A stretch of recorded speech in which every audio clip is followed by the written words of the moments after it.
I just woke up to a wild Facebook comment thread.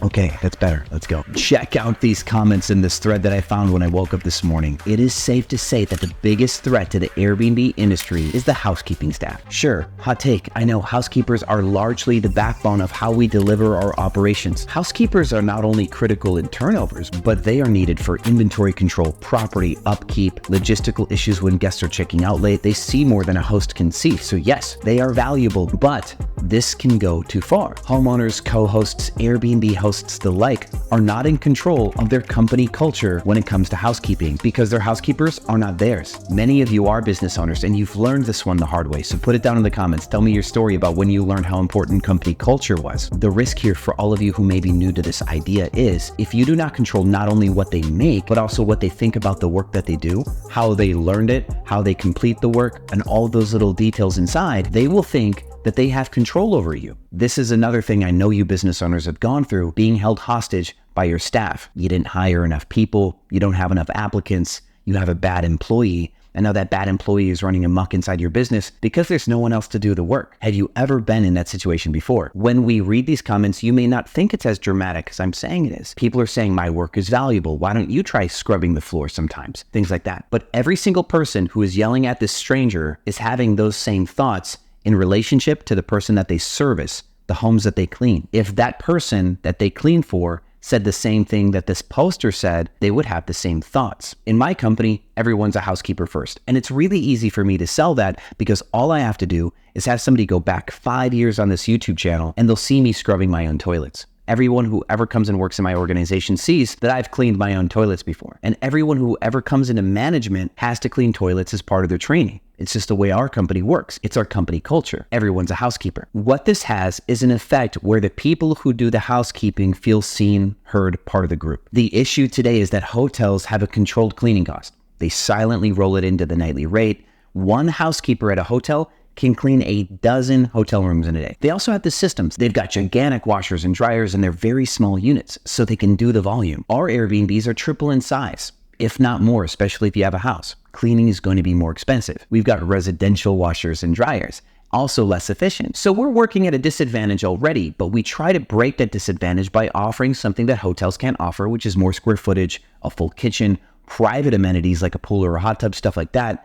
These are things that people care about, and that's why they book Airbnbs, even with our inefficiency. But this inefficiency is starting to get more inefficient because the housekeeper side of the Airbnb business is starting to bloat, much like Airbnb and Uber prices have bloated. This is a cost that hosts cannot escape from because they don't have the means to. They don't know how to not pay these housekeepers. So housekeepers are hijacking Airbnbs by charging these insane prices, and the homeowner is stuck. Hands are tied. They don't know what to do. If someone doesn't clean today, the guest gets a refund tonight. They're stuck. They're stuck. This is because many Airbnb hosts are first-time business owners. When I started my very first business, the one that failed, before the newspaper industry, I was selling teeth whitening kits. I needed to learn accounting. I failed math in school twice. I failed Spanish 3 times. I failed a lot in school. Wasn't built for that. But that winter, fresh off the back of getting evicted and living in my van, this is the van days, guys, I went to HCC and took an accounting class, a winterim 3-week or 4-week long class, and I aced that accounting class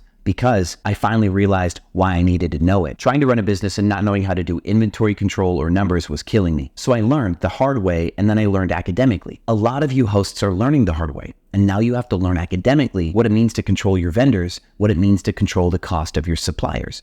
If you have only 1 or 2 housekeeping companies that you rely on, they'll set your prices. And if you need the place cleaned today, you'll have to pay one of them.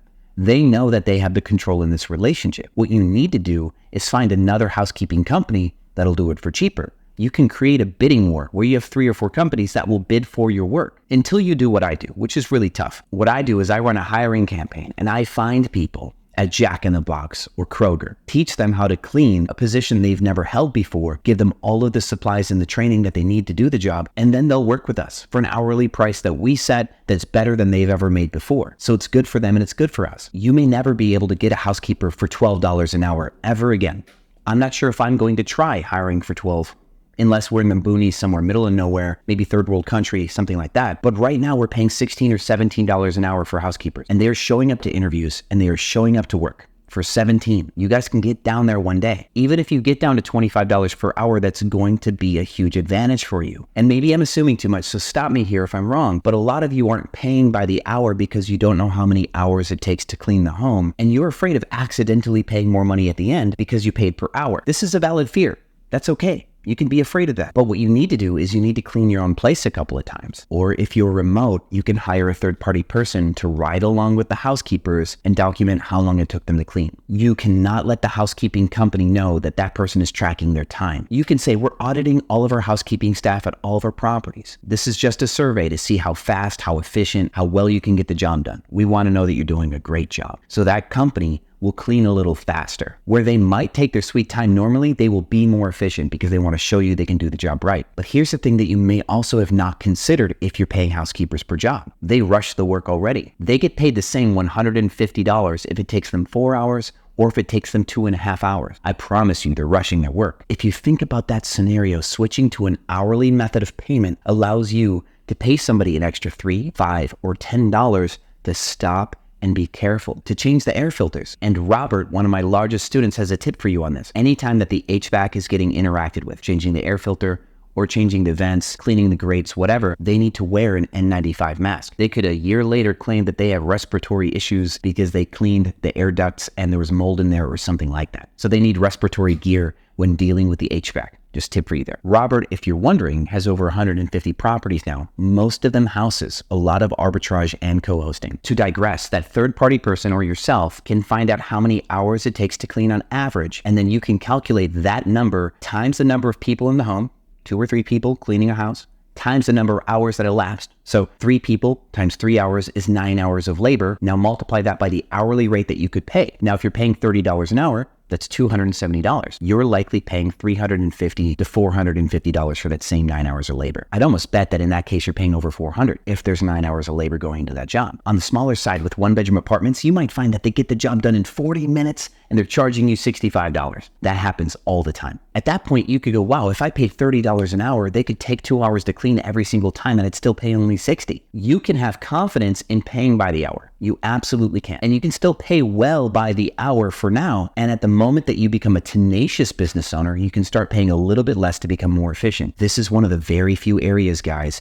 that you can have a real advantage against every other Airbnb host on the planet, because most people don't have the fight or the leadership skills to manage a housekeeping team. Most people don't want to do that work. If you watch videos by Cody Sanchez or Alex Ramosi, they will talk to you about boring businesses making the most money. And inside of your Airbnb business, you can build one of those little boring businesses, a housekeeping company. And no one else wants to do that work.